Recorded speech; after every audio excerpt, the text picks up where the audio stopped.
come along a long way actually in the last couple of weeks. We had a few milestones we really needed to tick off and had marked time for that.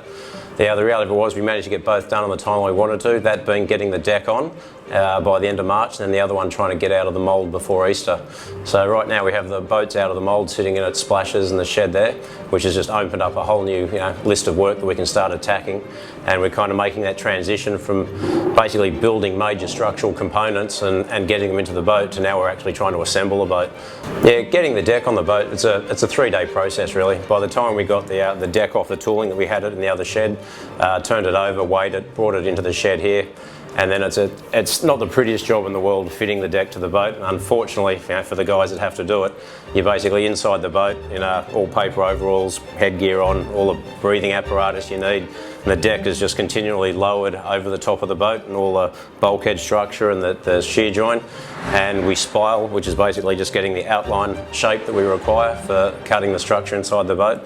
And then we just got to meticulously fit the deck to the boat and then finally bring it into position and glue it on. The original join, the glue joint itself, is actually just put down, gravity's your friend there. Basically, you can't actually bag it.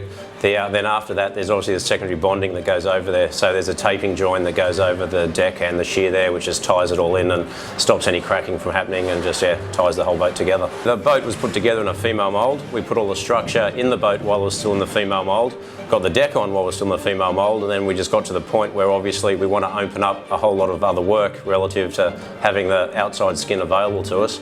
So last week we split the mould open. Wasn't the prettiest of operations because we are in a bit of a temporary shed, but we're able to squeeze everything out of there with 2 cranes.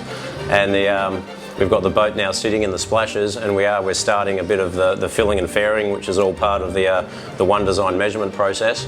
And then we'll look at trying to get some undercoat on the boat and that's sanded to where it's at a point in a couple of weeks' time where James can hopefully weigh the boat.